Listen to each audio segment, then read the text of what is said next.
Coming out of college, Patrick Mahomes was viewed as a big-bodied gunslinger with an abundance of raw talent, but questions about Cliff Kingsbury's scheme inflating his production and a lack of consistent or really any sort of footwork allowed the Chiefs to grab him with the 10th overall pick. Only his second season as a starter, he's blossomed perhaps the most complete talent this league has ever seen at quarterback. Mahomes doesn't just have every club in his bag, but has mastered several of them, knowing when and how to craft each play. All this at just the age of 24.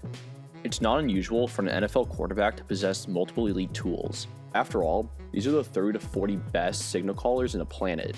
But in this case, I believe that Mahomes has all of the elite tools. Here's what I'm on about. It's a 3rd and 6 with just under 8 minutes to go. The Chiefs lead by 11, but this was the final kill shot to put the game away. The Titans have been given a bluff look all day with their linebackers, and have resorted to spy Mahomes due to him dismantling them with this run earlier in the game. I'll go more into that in detail just a bit. The Titans are given a 3-high safety look, and earlier in the game, each time they gave this look, they'd roll into a form of a Tampa 2 cover 3 zone, often with a muddle huddle or with linebackers walked up to try to confuse Mahomes. However, at the snap, Titans reveal it's not zone coverage, but rather man. Now of course, Dean Pease isn't going to give Mahomes a straight look at man either.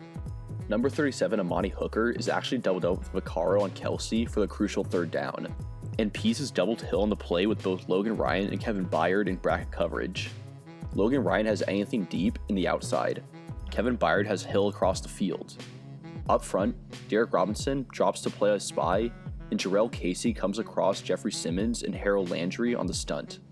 What seems like a great shifting scheme is completely picked apart by the magic of Patrick Mahomes on his unbelievable play. Mahomes has already seen the spy look this game and knew it is coming. He checks his first read Hill, but notices this pass isn't on and moves to Conley's hitch to the top. Again, the coverage is great. Mahomes then buys time, allowing Sammy Watkins to get free downfield as Mahomes fires a ball 50 yards downfield across his body, right on the money to his receiver for the score. This throw is ridiculous, but the setup is even better.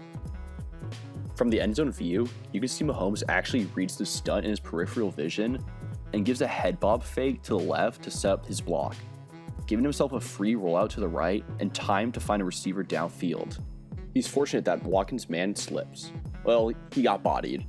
But for a quarterback's brain to process not only the coverage bluff, but to bend the pass rush to his will, and then throw an on-the-run jump pass across his body that lands perfectly in the bucket of his receiver, I don't think we've ever seen anything quite like this. We've seen the arm ability in Rodgers and Wilson, and the ability to read pre to post snaps in Brady and Manning, but the ability to manipulate the pass rush like a scrambling quarterback, and then combine this with a perfect read and throw is ridiculous.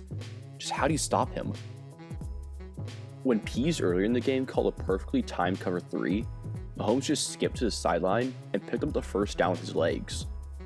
He manipulates the coverage to breaking point so that even when you play perfect, he still beats you. Even though he only averages 3 carries a game, Mahomes excels with his legs. He's up there with the best scramblers in the league. His slippiness in the pocket is as good as anyone in the NFL, and if you back off and just rush 3, he'll dissect you with his legs, twinkle-toeing his way down the sideline, or simply outpacing your linebackers to make the 1st down. To have any sort of chance of beating him, you must squeeze the pocket a la Russell Wilson or Cam Newton. Mahomes has even started stealing moves from other sports. Much like James Harden uses the step back to create space for a jump shot, Mahomes uses it to create an extra second for the throw and makes up for the time wasted with his arm strength. Do you know how ridiculously difficult this is to do? Fundamentals 101 of throwing a football is to step into the throw as you release the ball, not step back. We've seen players be able to throw with much power flat-footed, and even some on their knees. Shout out to Jamarcus Russell. But none who use the step back to throw. Seriously, if you don't know how difficult this is, go outside and try it. Try to hit an object 20 yards away while stepping back as you throw it, and your ball will look like Peyton Manning in 2015. A quick side note, an honorable mention must go out to Travis Kelce, who during this film study consistently shined on tape.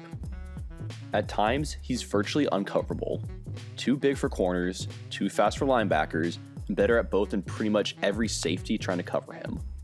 He's excellent at finding a soft spot in the zone with an incredible ability on hitches and curls to turn his large frame quicker than his defender can react. He's also elite on crossing routes and intermediate digs.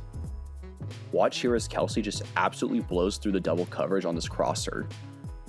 Denver tried to match cornerback Isaac Yiadom on him, and Kelce annihilated him in the snow. So how do you beat Patrick Mahomes? Well, early and quick pressure is the enemy of all quarterbacks, and fortunately for the Niners, they certainly have the front four to cause these sorts of plays. But if that fails, well, you can't play zone. Mahomes fillets your zone defense with the ferociousness and abandonment of an 8th grader dissecting a frog in biology class. And soon, the guts of your defense are splayed out across the field. And unless you have the personnel to match the Olympic-level speed of their wide receiver core and their all-pro tight end, you can't play man, especially when you have a mustache wizard who feasts on man coverage plays. And you can't really blitz him because he'll just step back past to his hot route before you can get to him. You can't spy him or just rush 3 because he uses his legs and escapes for the first down. And you can't confuse him because he can read your friggin' stunts and bracket coverage all at the same time and then casually roll right and hit a receiver 50 yards downfield. So how do you beat him? I really don't know. If you enjoyed this video, hit the like button and make sure you subscribe as we have videos on the Niners front 7 and run game dropping this week. If you need more content right now, be sure to check out our breakdown on Lamar Jackson and the Veer play, or how Frank Reich designs plays for his offense.